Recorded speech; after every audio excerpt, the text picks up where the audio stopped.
sur Chefounet TV. Aujourd'hui, je vais vous proposer d'essayer un thermomètre pour barbecue. Donc il s'agit du modèle Inkbird IBT 4XS.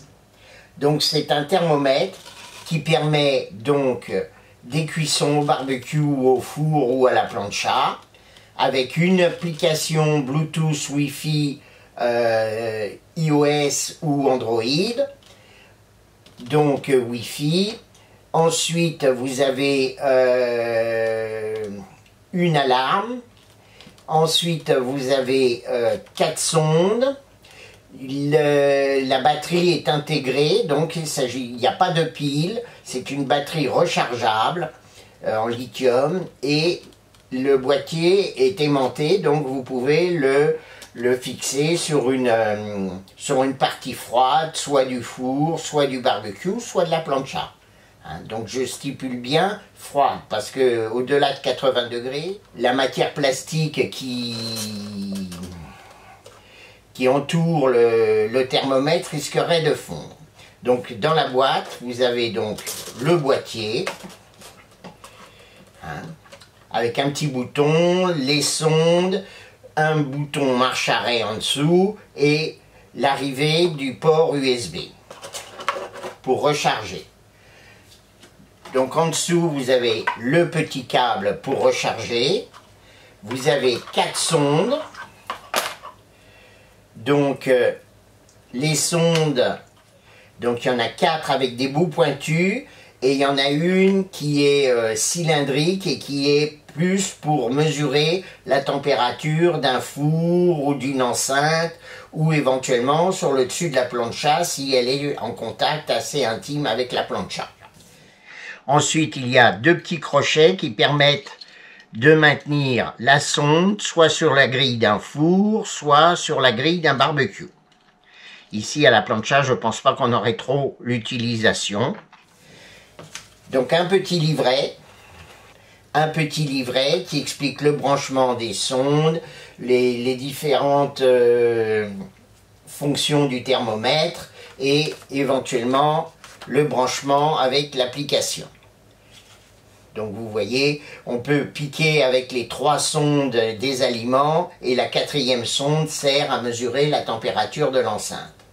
Donc tout ceci est contrôlé par une application Android ou iOS, donc que je vais vous parler un petit peu plus loin. Donc c'est tout simple. On va brancher les sondes. Donc il n'y a pas forcément d'ordre à respecter, en sachant que bien sûr il y en a 4. Voilà, donc il faut bien les clipser, il y a une petite... Alors attention, ce thermomètre n'est pas étanche, c'est-à-dire que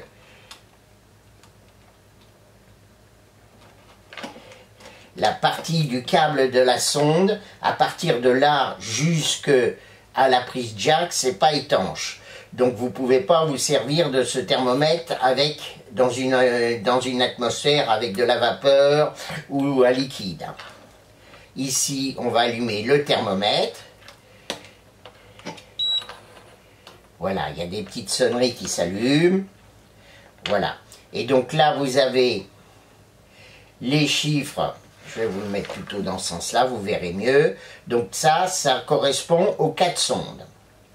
Donc vous voyez, il fait chaud dans ma cuisine, il fait 27 degrés. Donc voilà, nous allons allumer notre thermomètre, ici derrière. Donc il y a une petite initialisation qui se passe. Voilà, et vous avez donc les thermomètres qui défilent, les différentes sondes qui défilent ici. Donc quelquefois il y a 1 degré d'écart, donc ça c'est un étalonnage, bon c'est 1 degré, c'est pas trop grave. Ici vous avez donc l'application, soit sur Google Play ou Apple Store. Donc là on clique dessus, l'application s'ouvre. Donc quelquefois il y a des petits écarts de température, bon suivant suivant la sonde, comment elle était, etc. Donc c'est des différences de 1 ou 2 degrés, c'est pas trop grave, hein. L'essentiel, c'est que cela fonctionne. Donc ici, vous avez la sonde 1, la sonde 2, la sonde 3. Ensuite, vous avez donc l'accueil. Ici, vous avez la configuration, donc thermomètre, alarme, la langue, le français. À propos de, c'est la version de l'application et éventuellement un retour au support.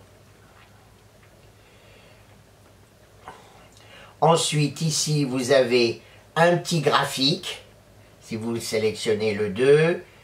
Ensuite, le 3. Il faut bien appuyer, hein. Le 4. Donc ça vous donne la courbe au fil du temps, hein. Donc pour l'instant, c'est plutôt linéaire, hein, puisque j'utilise pas le thermomètre en mode cuisson.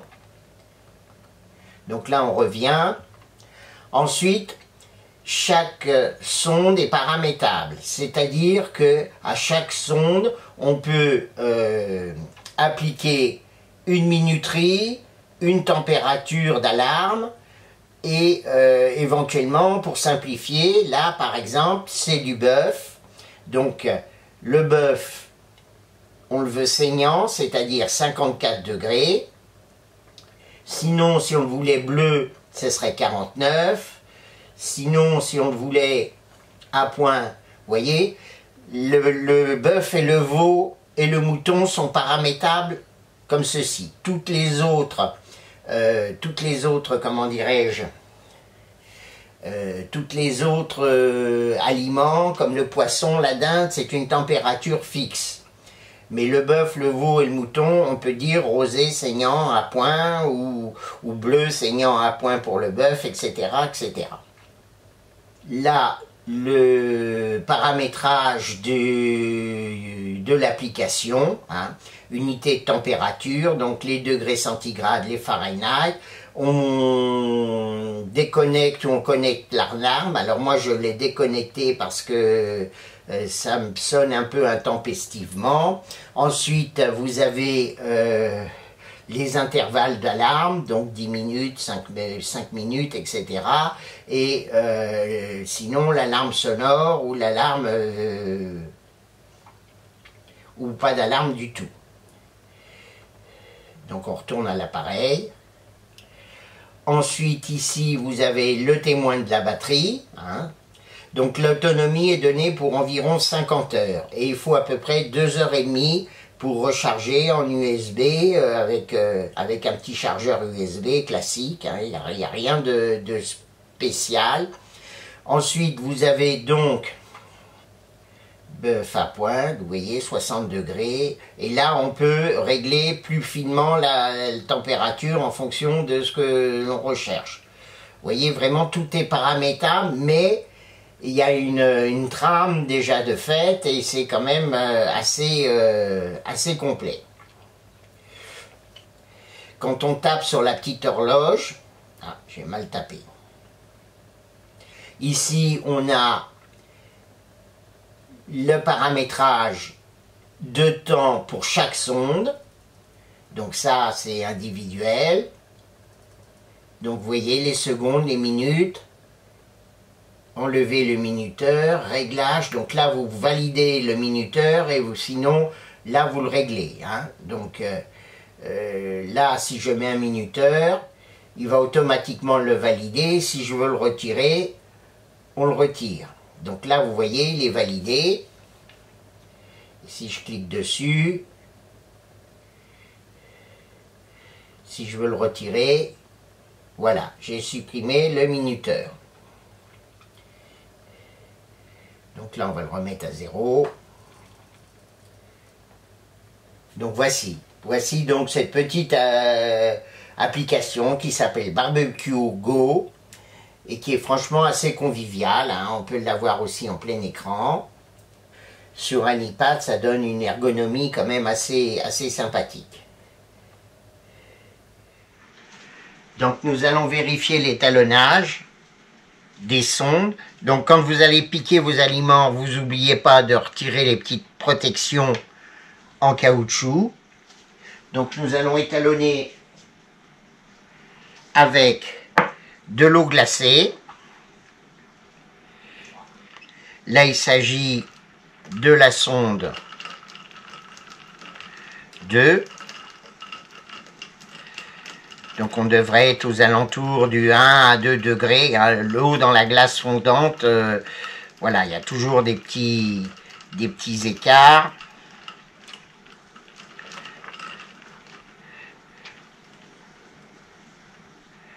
Voilà, 1 degré. Le 0 étant l'eau qui gèle. Donc là, malheureusement, c'est difficile d'obtenir un 0 avec de la glace et de l'eau fondante.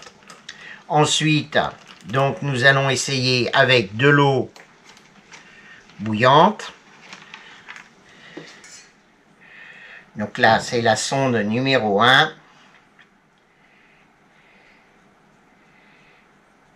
Donc là, on voit 97, 98.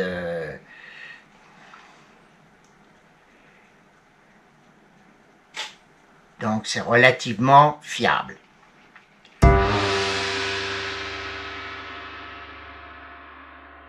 Donc je vais venir piquer 3 des cuisses de poulet dans la partie la plus épaisse.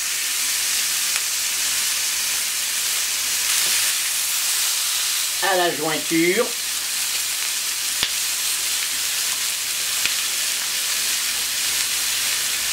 Alors il va falloir s'organiser avec les fils. Là on va le mettre dans le gras.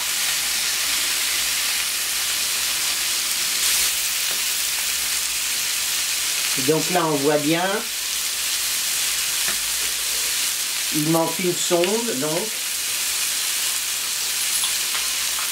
qui est ici, et que l'on va essayer de glisser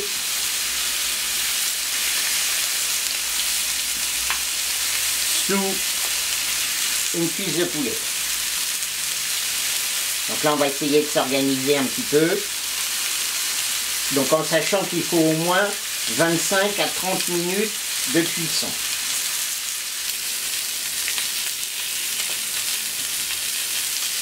Donc là vous voyez sur mon iPad, je peux passer d'une application à l'autre. Ça c'est franchement c'est top. Chef Founet il est gic. Donc là on voit bien nos cuisses de poulet en train de cuire sur l'écran de contrôle de l'application GoPro. Et là on ferme et hop, on arrive tout de suite. Donc là par exemple, si on sélectionne le poulet, c'est 74 degrés. Ensuite, on va mettre celle-ci aussi en poulet. Voilà. Et celle-ci également. Poulet. Voilà. Donc logiquement, si j'ai bien réglé mes sondes, ça devrait sonner à 74 degrés avec l'application barbecue.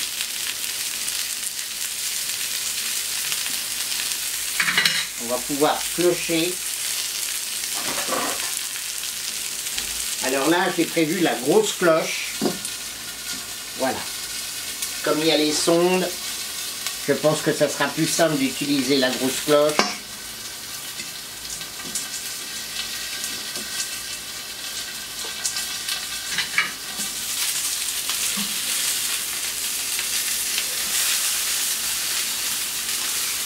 Celle-là, on va la mettre dans ce sens-là.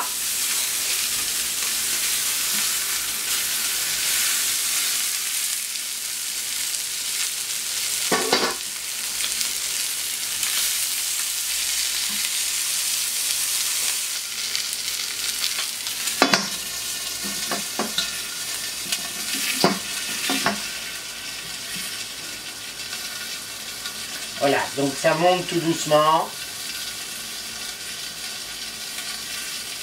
Et dans 10 minutes, on retournera les morceaux de poulet. Donc là, on voit bien les températures qui défilent, donc, avec la sonde 1 qui est libre et les 3 autres sondes qui sont plantées dans le poulet. En sachant que la 2, apparemment, va beaucoup plus vite, donc c'est qu'elle doit être mal piquée. On va vérifier.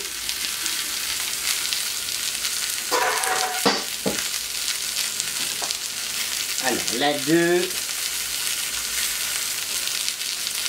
c'est celle-ci, c'est celle-ci. Ah oui, c'est normal.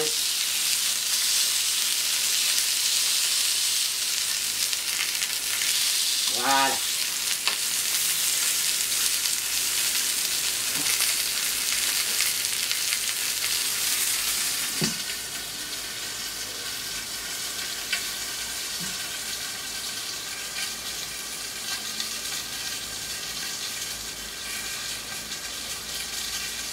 Donc si on veut regarder les graphiques, donc ça c'est la 1. Donc là elle est au-dessus du graphique, puisque le graphique ne monte que qu'à 100 degrés. Voilà la 2e. La 3e. Et la 4e.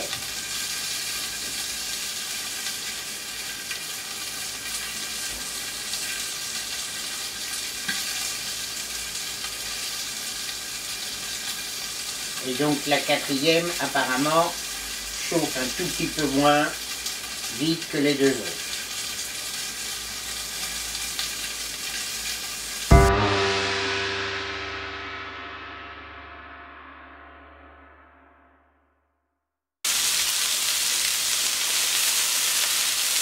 Voilà, le 4 c'est celui-là.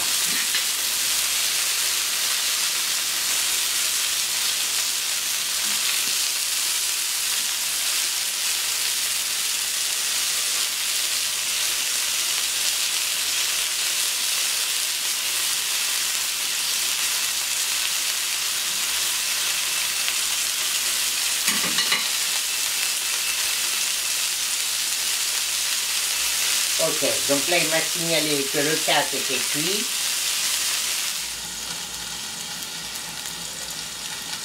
Voilà, donc nous avons le poulet 4 et le poulet 2 qui sont cuits. Le 3, et il manque 2 degrés. Donc nous allons débarrasser la garniture, en sachant qu'il vaut mieux toujours le poulet qui soit un peu plus cuit que pas assez.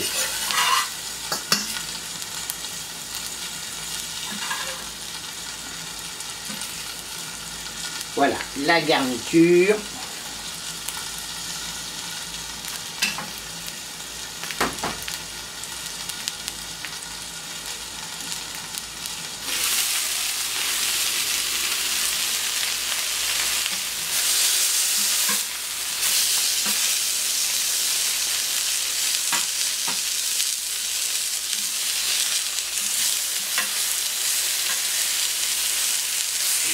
C'est beau, c'est pas brouillé, c'est bien grillé. Ça y est, j'entends que ça sonne. Et le poulet 3 est cuit. Donc on va débarrasser.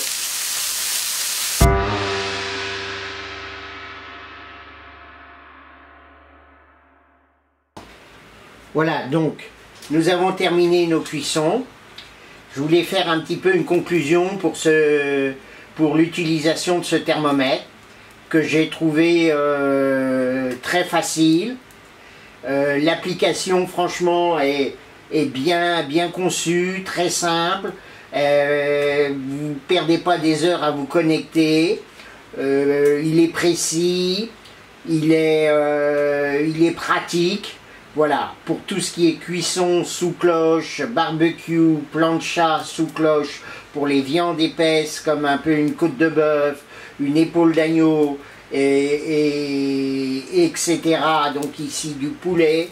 Voilà, je trouve que ce thermomètre est une aide à la cuisson remarquable.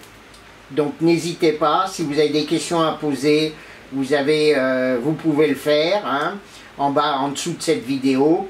Donc voilà, je vous souhaite une bonne fin de journée et des bonnes planchas. À bientôt sur Chefounet TV.